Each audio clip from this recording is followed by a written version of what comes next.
자, 3절 제가 읽겠습니다. 서기관들과 바리새인들이 간음하다가 붙잡힌 여자를 그분께 데리고 와서 그녀를 한가운데 세우고 그분께 이르되 선생님이여 이 여자가 간음하다가 현장에서 붙잡혔나이다. 이제 모세는 율법에서 이러한 자를 돌로 치라고 우리에게 명령하였거니와 선생님은 어떻게 말씀하시나이까 하니라. 함께 읽겠습니다. 그들이 그분을 시험하며 이렇게 말한 것은 그분을 고소하려 함이더라. 그런데 예수님께서는 그들의 말을 듣지 못하신 듯 몸을 구부리시고 손가락으로 땅에 쓰시니라. 아멘. 말씀에 우리 기도하시겠습니다. 하나님 아버지, 이 말씀을 오늘 우리에게 주셨습니다. 정말 하나님의 그 귀한 진리가 담기고 우리 사람이 어떻게 설명할 수 없고 정말 사람의 지식으로는 이해하기 힘든 이 말씀을 우리에게 주셨는데 하나님 이 시간을 통해서 이거를 깨닫게 하시고 이해하게 하시는 하나님의 영이신 성령님께서 우리 마음 가운데 역사해 주시길 기도합니다. 하나님 이 시간을 저희의 마음을 열어서 주님 이 말씀 진리를 마음속에 담고 하나님 또 이 말씀을 통해서 아직 주 예수님을 받아들이지 않는 분이 있다면 받아들이는 놀라운 시간이 되도록 하나님 도와주옵소서. 하나님 그리고 예수님을 믿은 자들은 또 주님을 더 알고 깨닫고 정말 주님이 걸으신 그 걸음대로 또 함께 우리가 발걸음을 맞춰서 주님과 함께 동행하는 삶으로 결단할 수 있도록 도와주옵소서. 예수님의 귀하신 이름으로 기도드렸습니다. 아멘. 네, 앉으시겠습니다. 오늘 말씀 제목은 예수님께서는 몸을 구부리시고 손가락으로 땅에 쓰시니라 라는 그 구절에 따라서 정했습니다. 자, 우리 예수님의 대적들이 늘 그분을 노리고 있었어요. 그럼에도 불구하고 예수님은 올리브산에서 하나님의 말씀을 전한 뒤에 내려와서 그 성전으로 나아가십니다. 성전에는 여전히 하나님을 찾고 구하는 사람들이 있었기 때문이에요. 예수님은 그들에게 하나님의 말씀, 곧 하늘의 양식을 먹여주시려고 그 위험이 도사리고 있는 도시로 들어가셨습니다. 그분의 대적들은 그 불쌍한 양들을 빼앗으려고 했을 뿐만 아니라 심지어 그 양들에게 꼴을 먹이려고 온 그 선한 목자조차도 마치 잡아먹으려고 그 주위를 빙빙 도는 늑대들이 있잖아요. 그 이리들 있잖아요. 그들처럼 그렇게 했던 겁니다. 서기관들과 이 바리새인들이 그와 같았습니다. 그들은 이제 미끼 하나를 구하게 되었어요. 그 미끼는 사람들이 간음하다가 그 현장에서 붙잡은 한 여인이었습니다. 자, 그들은 종교 지도자로서 이 랍비로서 이제 그 증인들의 말을 듣고 뭘 해야 됩니까? 판결을 해야 했죠. 그 일이 이스라엘 안에서 하나님께서 그들에게 주어진 그들의 임무였던 겁니다. 자, 그런데 그들은 그 여자를 판결하는 일을 하지 않고 그걸 멈추고 그녀를 미끼 삼아서 이용하고자 하는 거예요. 성전에서 가르치고 있는 저 예수에게 이 범죄자를 데려가자. 그래서 이제 그를 궁지에 몰아넣자. 자, 그 예수는 세리와 창녀, 이 죄인들의 친구가 아니냐. 네. 자, 우리가 이제 미끼를 하나 물었다, 잡았다라는 거죠. 자, 그들은 범죄자를 두고 예수님을 시험하여 붙잡아 죽이려는 용도로 그 여자를 사용하려 했던 겁니다. 자, 그들은 항상 예수님으로부터 정죄를 하고 고소할 거리들을 찾아다녔던 거예요. 그리고 이 가늠한 여자를 통해서 다시 없는 기회가 찾아왔다고 그들은 생각했습니다. 이 얼마나 완악한 그 마음과 그들의 행동입니까? 자신들이 해야 할 일, 그 판결하는 일은 제쳐두고는 예수님을 정죄할 그 생각만 하고 있었던 겁니다. 도대체 이 사람들의 그 양심이 정말 찔리지 않았을까요? 분명히 그들은 그 양심이 찔렸을 겁니다. 그 행동을 했을 때, 그 마음을 가졌을 때, 저 예수를 죽이고자 했을 때 양심이 찔렸을 거예요. 그러나 그들은 이미 양심을 무엇으로 지졌을까요? 네, 성경에 나옵니다. 그 양심을 뜨거운 인두 있잖아요. 인두. 뜨거운 인두로 지준 그런 상황이었어요.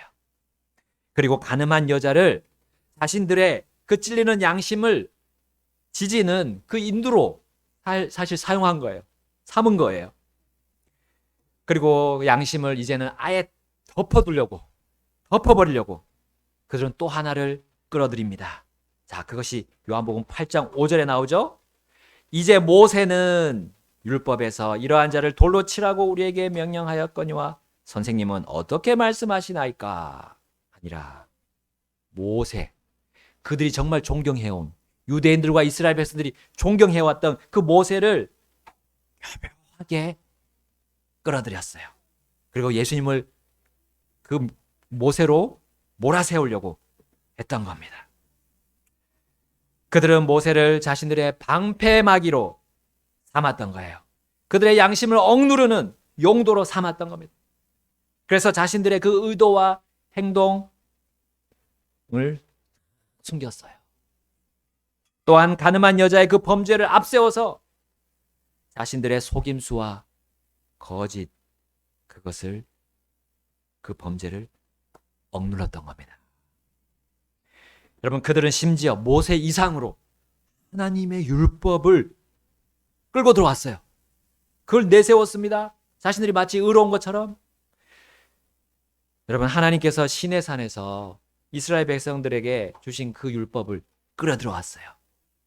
이 시내산에서 주신 그 율법이 무엇입니까? 하나님 자신이 거룩하다는 걸 보여주는 거 아닙니까? 반면에 사람은 죄악된 죄인이란 것을 보여주고자 하신 것이 그 율법인데, 그들은 그것을 가지고 가서 오히려 자신들의 범죄를 덮는 뚜껑으로 사용하고 다른 사람들을 정죄하는 도구로 사용했던 거예요. 출애굽기 20장 14절, 너는 간음하지 말라라는 십계명 중에 하나 우리 알고 있죠? 레위기 20장 10절에 이렇게 나옵니다. 다른 남자의 아내와 간음하는 남자, 곧 자기 이웃의 아내와 간음하는 자가 있을 경우 그 간음한 자와 간음한 여자를 반드시 죽일지니라. 자, 이 율법을 내세워서 간음한 여인을 범죄자로 앞세우며 예수님께 다가오는 그들의 모습을 보세요. 이것은 율법이 그 여자에게만 온전히 적용시켜야 한다고 예수님 앞에서 선언하는 거나 다름없는 거였습니다. 예수님을 선생님이라 하면서 예수님을 가르치려고 했던 겁니다.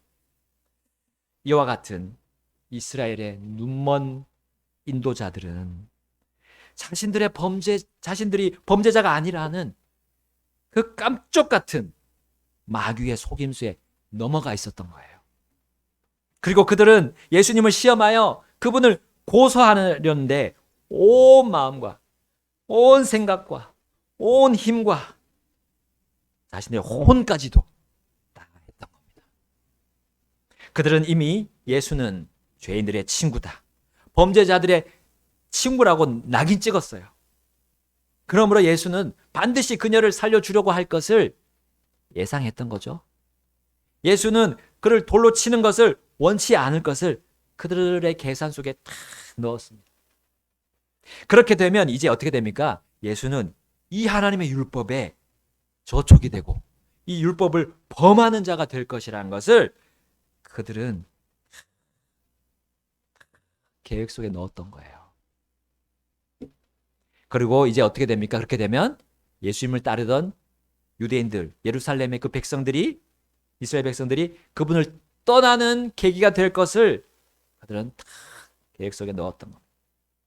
그리고 나아가서 잘만 한다면 이제 이 예수를 뭐 예루살렘이나 유대 이 땅으로부터 아예 멀리 추방하거나 혹은 종교 재판을 열어서 결국 사형에 처할 수도 있을 것을 좀 상상하면서 그러기를 바랐을 거예요. 여러분, 이스라엘의 양들의 이리와 늑대인 이 바리새인 서기관들은 율법대로 이 자기들의 계획이 물샐 틈 없이 착착착 진행되고 있다고 생각했을 겁니다. 들떠 있었을 거예요. 그들은 출애굽기 이제 레위기에 이어서 신명기에 더 자세하게 언급된 이 범죄자에 대한 판결 과정을 그들은 충실히 이행했다고 생각했을 겁니다. 우리 신명기 17장에 가보면 신명기 17장 2절 주 내 하나님께서 내게 주시는 내 성문들 중 어떤 성문 안에서 너희 가운데 남자나 여자가 주 내 하나님의 눈앞에서 악을 행하여 그분의 언약을 범하고 어떤 이가 그 일을 내게 고함으로 내가 듣고 부지런히 물어보았는데 보라 그것이 사실이며 그 일이 확실하여 이스라엘 안에서 그런 가증한 일이 이루어졌으면 너는 그 사악한 일을 행한 그 남자나 그 여자를 내 성문으로 끌어내고 그 남자나 그 여자를 죽을 때까지 돌로 쳐서 죽이되 죽여 마땅한 자를 두 증인이나 세 증인의 입의 증언으로 죽일 것이요 한 증인의 입의 증언으로는 죽이지 말 것이며. 우리 7절 함께 읽겠습니다. 증인들이 먼저 그에게 손을 대어 그를 죽게 한 뒤에 온 백성이 손을 댈지니라. 너는 이같이 너희 가운데서 악을 제거할지니라. 가늠한 여자를 데리고 온 자들은 바리새인과 서기관만이 아니었어요. 그녀가 가늠하는 현장을 목격한 그 사람들이 포함되어 있었죠. 자, 몇 명인지는 나오지 않지만 율법에 나오는 두세 증인, 여기 나오는 두세 증인이 아니라 더 많은 증인들이 거기에 함께 예수님께 와서 그 여자의 범죄 행위를 충분하고 그리고 낱낱이 증언할 수 있는 상황이었어요. 위의 구절에 따라서 정말 이스라엘 안에서 악을 제거하는 정말 이 참 어떻게 보면 위대하고 의로운 일을 그들은 행할 수 있다고 생각했습니다. 그 일을 실행하더라도 전혀 사실 문제가 되지 않을 것처럼 보였어요.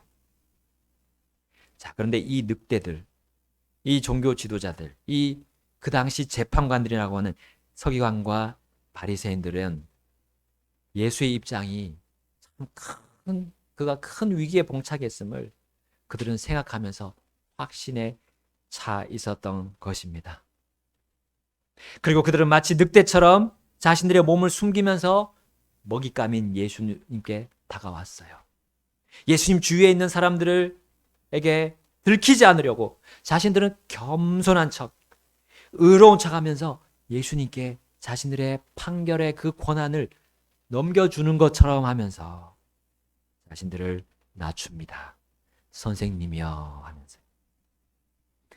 그러나 실상은 교묘하게 만든 함정 속에 예수님을 빠뜨리려고 했던 거예요. 그것도 이 하나님의 거룩한 말씀인 율법으로 그분을 정죄하고 죽이려 했던 겁니다. 우리 아까 12절, 신명기 17장 12절을 한번 보겠습니다. 17장 12절. 신명기 17장 12절 읽겠습니다. 시작. 사람이 자기 뜻대로 행하려 하고 거기서 주내 하나님 앞에 서서 섬기는 제사장이나 재판관의 말에 귀를 기울이려 하지 아니하거든 너는 그 사람을 죽여 이스라엘에서 악을 제거할지니라. 여러분, 그들은 누가 봐도 찬성할 그 가늠한 여자에 대한 사형 판결에 만약 예수가 따르지 않고 거부한다면 그 거부하는 그 예수 역시도 이 위에 이 율법에 어떻게 됩니까? 저촉이 되는 거죠. 그들은 미리 계산해 넣고 있었던 겁니다. 그 당시에도 역시 유대인들 사이에서의 재판관은 이 바리새인과 서기관과 율법사들 그리고 제사장들이었어요. 누구도 반문할 수 없는 그 증인들도 거기에 많이 있었고 그리고 충분한 증언들도 있었습니다. 그리고 증거들도 분명했습니다. 그럼에도 그 재판관의 판결에 귀를 기울이지 않으면, 그것을 따르지 않으면 그 역시도 사형에 처할 수 있었던 거예요. 자, 이 진퇴양난, 예수님의 입장에서는 이제 진퇴양난 속이라고 생각할 수 있습니다. 이때 예수님의 반응이 어떠했습니까? 우리 본문 8장, 요한복음 8장 다시 돌아가서 6절을 함께 읽겠습니다. 그들이 그분을 시험하여 이렇게 말한 것은 그분을 고소하려 함이더라. 그런데 예수님께서는 그들의 말을 듣지 못하신 듯 몸을 구부리시고 손가락으로 땅에 쓰시니라. 여러분 예수님의 반응, 그들의 질문을 마치 알아듣지 못한 듯한 행동이었어. 그러나 그분이 그들의 말을, 그들의 질문을 정말 듣지 못했습니까? 아니죠. 다 들으셨어요. 그리고 이미 다 아셨어요. 그 가늠한 여자와 가늠한 것도 아셨어요. 그 상황들, 그리고 그 정황들이 어떠했음도 다 아셨습니다. 증인들의 말을 들어볼 필요도 없으셨어요. 그 눈먼 재판관들의 심중도 다 아셨습니다. 그리고 예수님이 취하신 반응은 말씀을 하지 않으셨어요. 몸을 구부리셨어요. 왜 몸을 구부리셨을까요? 예수님이 재판관이시라면 그분이 몸을 구부리시면 안 되죠. 그 재판관은 어떻게 합니까? 여러분 재판관들 탁 단상에 앉아서 몸을 꼿꼿하게 펴서 증인들의 말을 들어야 합니다. 그리고 그 증언들 하나하나를 깊이 생각하면서 숙고하면서 또 혹시 다시 정황들을 파악하려고 또 되물어야 했어요. 그러나 당시 재판관은 바리새인들, 서기관들이었습니다. 그러므로 예수님이 몸을 구부리신 그 의미는 내가 재판관 아니다. 너희가 재판관이면서 왜 나한테 와서 나에게 재판하라는 것이냐. 너희들이 재판해라. 자, 이러한 무언의 반응이셨습니다. 재판관인 그들이 율법에 맞추어가며 그 판결을 진행하고 있었다고 그들은 생각했지만 예수님은 그들이 율법을 자신들의 뜻에 짜 맞추고 있음을 예수님 아셨어요. 그러므로 그들과 율법과 판결에 대해, 이것에 대해 논의할 가치가 전혀 없다는 것.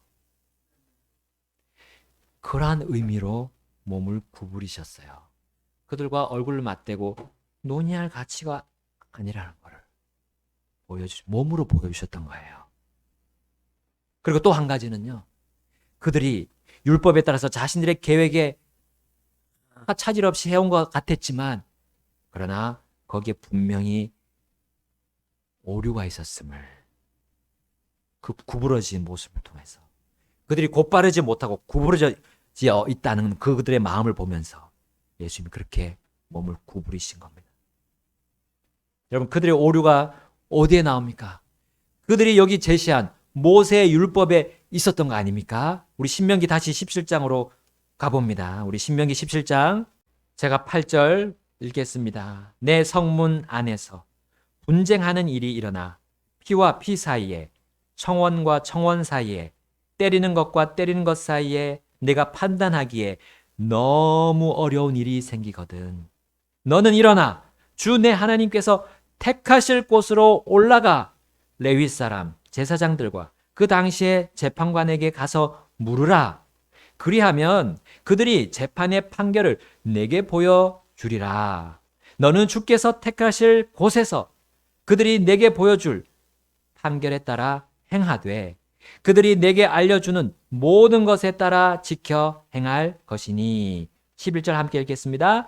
곧 그들이 내게 가르칠 법의 판결에 따라 그들이 내게 알려줄 판결에 따라 행할 것이요 그들이 내게 보여줄 판결을 거부하고 오른쪽으로나 왼쪽으로나 치우치지 말지니라. 아멘. 여러분 그들의 잘못은 무엇입니까? 자신들의 재판의 그 임무, 여기 나오는 그 임무를 내려놓았다는 점이죠. 처음에도 우리 들었습니다. 자신들이 재판해야 될 거를, 판결을 바로 내려야 할 거를 예수님에게 가져온 거예요. 예, 여기 벌써 그들의 책임을 마치 전가하듯이, 물론 그들의 속임수였죠. 그러나 속임수지만 하나님의 율법을 자신들이 벌써부터 어긴 겁니다. 어겨와놓고는 예수님 앞에서 율법 범한 것을 정죄하려고 했던 거예요. 사실 율법을 따르는 판결 과정을 그들은 지키지 않은 거였죠. 왜냐하면 자신들의 그 영적인 불결함, 그 사악함, 그 완악함, 그들의 마음 때문이었어요. 여러분, 그들은 스스로 양심을 억눌렀죠. 결국 그들은 의로운 재판을 할 수 있는 능력이 없었던 겁니다. 그리고 자신들도 모르게 그 위의 판결 방법에 따라서 진짜 재판관에게 찾아가게 된 거예요. 그들은 절대로 그럴 마음이 없었잖아요. 여기 율법대로 자신들이 재판관이라고 생각했지, 예수님이 재판관은 자기들이 풀지 못할 걸, 판결하지 못할 걸 가지고 그렇게 생각하지 않았어요. 근데 자신들도 모르게 진짜 재판관에게 찾아간 거예요. 주님을 죽이려는 계획으로 갔지만 하나님은 그들의 재판정이 아닌 하나님의 재판정으로 그들을 끌고 가신 겁니다. 재판관들 중에 재판관이신 분께로 하나님 아버지가 그들을 이끄셨어요. 공의와 긍휼로 판단하지 못하는 그들을 완전한 공의와 긍휼로 판단하실, 또 판결을 내리실 진짜 재판관에게 데려가신 겁니다. 하나님께서 택한 곳 어디입니까? 하나님께서 택한 곳 바로 성전으로 데려가신 거예요. 왜냐하면 거기에 완전한 공의와 긍휼이 가르쳐지고 있는, 선포되고 있는 그 장소였기 때문입니다. 거기에 바로 하나님이신 예수님이 계셨던 거예요. 그리고 그분은 말이 아니라, 그들처럼 말이 아니라 몸으로 보여주셨던 겁니다. 진짜 재판장이신 예수님은 몸을 구부리는 것에 그치지 않으셨죠? 그 다음으로는 손가락으로 땅에 쓰셨어요. 우리의 손가락은 어떻게 합니까? 자주 범죄자를 향해서 우리의 손가락은 그들을 찌르는데, 그들을 지적하는데, 정죄하는데 사용하죠. 어떻게 합니까? 야, 네가 그런 죄를 지으면 안 되지. 어떻게 그렇게 흉악한 죄를 지을 수 있어? 벌건 대낮에 너가 그 악랄한 짓을 그렇게 할 수 있냐? 라는 우리의 손가락질을 주님이 보라는 거예요. 그 가늠한 여자를 데리고 온 재판관들과 증인들, 그리고 그들의 선동에 몰려든 사람들은 그 여자를 향해서 이와 같이 손가락질하고 있었습니다. 그리고 그 여자를 놓아주면 이제 재판장들은 예수를 향해서 그렇게 손가락질을 하려고 대기 중이었어요. 그러나 사실 그들 가운데 재판관들은 양심조차도 더러워져서 율법을 오히려 범하고 있었던 것입니다. 하나님의 영이신 성령님께서는 그들을 향해 이렇게 꾸짖으셨어요. 로마서 2장 21절에 그런즉 다른 사람을 가르치는 내가 내 자신은 가르치지 아니하느냐? 사람이 도둑질해서는 안 된다고 선포하는 내가 도둑질하느냐? 사람이 간음해서는 안 된다고 말하는 내가 간음하느냐? 우상들을 몹시 싫어하는 내가 신전 물건을 몰래 취하느냐? 우리 바울을 통해서 이렇게 말씀하셨어요. 여러분, 우리가 범죄한 사람들을 볼 때 우리의 몸이 꼿꼿하게 펴져 있어서는 안 됩니다. 예수님이 보여주셨죠? 일단 우리의 몸은 구부러져야 돼요. 우리 몸이 아니라 사실 우리의 마음을 또한 말씀하고 있어요. 우리의 마음이 구부러져야 되고 우리의 마음의 손가락이 땅을 향해 있어야 됩니다. 땅을 향해서 밑으로 향해야 돼요. 위로 쳐들고 지적하고 삿대질하는 그런 행위는 하지 말라라고 우리 주님이 가르쳐주고 있습니다. 그리고 그 손가락으로 무엇을 씁니까? 우리의 그 땅은 우리의 마음을 또 얘기해 주잖아요. 우리의 마음, 우리 각자의 마음에, 내 마음에 무엇을 써야 하죠? 무엇을 써야 할까요? 주님은 과연 그 땅에다 무엇을 쓰셨을까요? 무엇을 적으셨을까요? 네, 우리의 더러운 마음을 깨끗하게 해주시는 말씀, 하나님의 말씀 아니면 무엇을 쓰셨을까요? 여러분, 우리는 청소를 이 손가락 우리의 몸으로 할 수 있죠. 우리 외부에, 겉에, 겉사람, 또 우리의 외부에 있는 것들, 우리 손으로 할 수 있습니다. 몸으로 청소를 할 수 있어요. 그러나 우리 마음은 우리의 몸으로 할 수 없습니다. 하나님의 완전한 말씀, 깨끗한 말씀으로만 가능한 거예요. 예수님은 어떤 말씀을 적으셨을까요? 하나님의 말씀 가운데 모든 사람은 죄인이다 라는 말씀을 쓰지 않았을까요? 첫사람 아담의 범죄에 대한 말씀을 쓰지 않으셨을까요? 사람이 어려서부터 상상하는 바가 악하다는 말씀을 쓰지 않으셨을까요? 사람이 하는 모든 의가 하나님 보시기에는 더러운 누더기와 같다는 말씀을 쓰지 않으셨을까요? 사람이 아무리 착한 일을 해도 사람은 죄인이라는 그 사실을 쓰지 않았을까요? 그 누구도 자신을 스스로 의롭게 만들 수 없다고 그 말씀을 쓰지 않았을까요? 그리고 주님은 말씀하셨습니다. 본문 8장 7절 우리 함께 읽겠습니다. 시작. 이에 그들이 계속해서 그분께 물으니 그분께서 일어나 그들에게 이르시되 너희 가운데 죄 없는 자가 먼저 그녀에게 돌을 던지라 하시고, 너희 가운데 죄 없는 자 먼저 그녀에게 돌을 던지라. 그리고 주님은 무엇을 하셨습니까? 그 속이는 재판관들과 거기 모인 무리들에게 내가 너희를 이제 정죄하겠다라고 소리치셨을까요? 아니었습니다. 8절에 나오죠. 다시 몸을 구부리시고 땅에 쓰시니라. 다시 처음 반응대로 하셨습니다. 이번에는 주님이 무엇을 쓰셨을까요? 구약시대부터 말씀하신 그 율법의 정죄를 용서로 바꾸는 말씀을 쓰지 않으셨을까요? 영원한 하나님의 그 어린 양의 피, 그 피가 우리 인간의 모든 죄를 사하고 구속하는 영원한 효력의 피임을 적지 않으셨을까요? 그리고 이 피로 통해서 무죄 판결을 내리신다는 그 말씀을 쓰지 않으셨을까요? 죽음에 해당하는 이 우리 모든 사람의 죄로 인해 그 어린 양이 나무에 저주받아서 나무에 달린다는 그 내용, 그 말씀의 내용은 적지 않으셨을까요?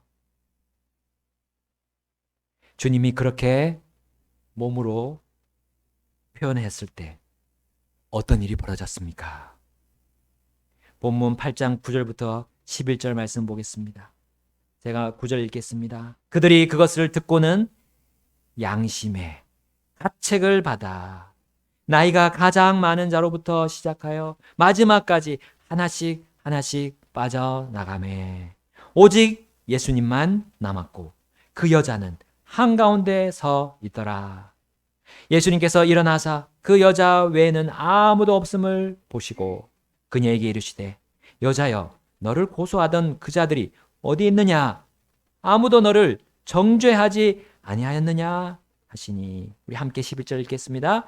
그녀가 이르되 주여 아무도 하지 아니하였나이다 하매 예수님께서 그녀에게 이르시되 나도 너를 정죄하지 아니하노니 가서 다시는 죄를 짓지 말라 하시니라. 아멘. 여기 가늠한 여자는 예수님께 뭐라고 했습니까? 주여 했습니다. 여러분, 예수님을 주여라고 했다는 것은 아주 큰 의미가 들어있는 거예요. 나의 구원자로 믿었다는 거예요. 내가 죄로 인해서 죄인으로 태어난 내 그 죄를 아시고 죄인인 걸 아시는 그 주 예수님께서 나를 위해서 죽으신 분이구나. 과거에 우리 조상들이 어린 양 또 모든 가축의 그 피를 가지고 하나님께 나아가서 죄사함을 받았는데 바로 이분이 그렇게 그런 분이었구나. 미리 그걸 보여주신 분이구나 하는 걸 이 여인이 믿었던 거예요. 그리고 그가 방금 전까지 지었던 그 간음한 죄, 그 죄뿐만 아니라 예수님을 구주로 받아들이지 않은 그 죄, 구원자로 믿지 않은 그 죄로 그가 영원한 멸망인 지옥에 간다는 그 사실을 이 여인이 알고 주님께 나와서 주님을 믿음으로, 단지 주 예수님을 나의 구주로 믿음으로 구원받고 난 사람이 할 수 있는 말이 바로 이 주여라는 말이에요.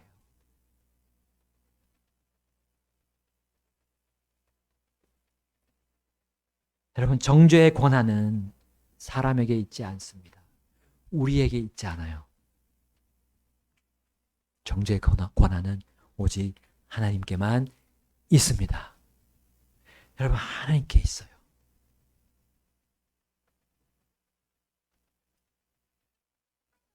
그런 주님이 이 여인이 가늠하다 붙잡힌 정말 누가 봐도 범죄자인 이 여인을 정죄하지 않으셨어요. 정죄하지 않으셨어요.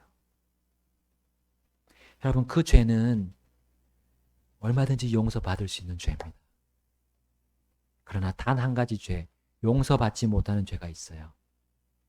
그 죄는 나의 죄를 때문에 십자가에서 죽고 장사되시고 부활하신 이 예수님을 믿지 않는 죄예요. 그 믿지 않는 죄는 하나님도 어떻게 할 수 없습니다. 그것이 유일한 그 죄인을 구원하는 구원의 방법이거든요. 그것을 거부하면 그 누구도 이 세상에서 엄청난 재물을 가지고 저 엄청 가난한 자를 도와줬다 해도 이 예수님, 이 구원자 예수님을 자신의 구주로 받아들이지 않으면 그것이 다 헛된 거예요. 그것은 더러운 누더기일 뿐인 거예요. 깨끗한 게 아닙니다. 착한 게 아니에요. 선행으로만 그치는 거예요.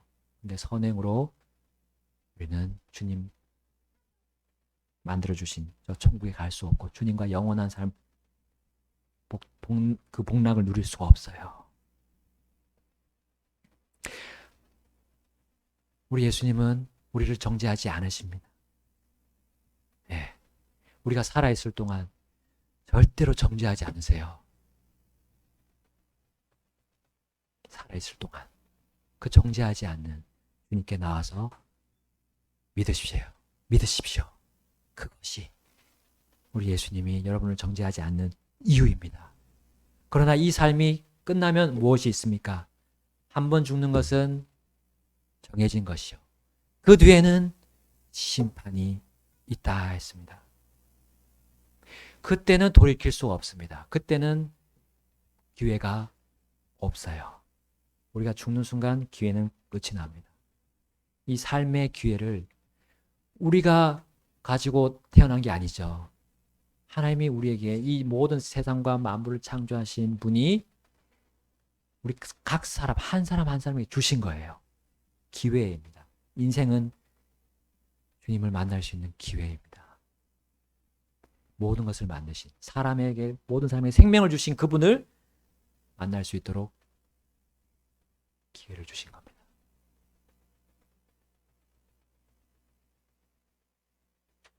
여러분, 우리 주 예수님을 믿은 구원자로 믿은 분들, 예, 우리 세상을 분별해야 됩니다. 어떤 게 죄고 어떤 게 선인지 이제 우리 분별할 수 있는 능력이 주어졌어요. 하나님 말씀 성경을 통해서 주어졌습니다. 그런데 우리가 잘못하면 바리새인들처럼 예, 정죄할 수 있어요. 아직 구원받지 않은 사람, 물론 혹시 구원받았다 하더라도 우리는 일단 범죄하는 사람들 볼 때는 어떻게 됩니까? 갈라디아서 6장 1절에 나오죠. 온유한 영적인 너희는 그 형제의 잘못한 것을 보았을 때 너도 그렇게 잘못에 빠지지 않도록 너희 자신을 살피라 하셨어요. 예수님처럼 우리가 몸을 구부리고 땅에다가 우리의 마음에다가 말씀을 써보는 거예요. 나도 혹시 저렇게 하지 않는가?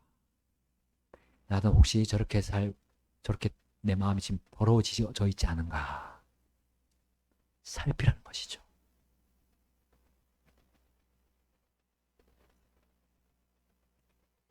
자, 오늘 이 시간 여러분 우리 주님께서 우리에게 말씀해 주셨습니다.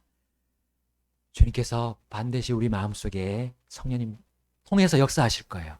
그리고 예수님을 안 믿으신 분, 아직 안 믿었다고 해도 하나님의 영이 있어. 그 성령님이란 분이 여러분에게 이 말씀으로 성경으로 말씀해 주실 겁니다. 하나님께 나아가서 구하세요. 구하시면 들으시는 분입니다. 죄인의 기도 들으시는 분이에요. 아, 너 더러운 죄 지어왔지? 그거 따지지 않으세요. 엎드려서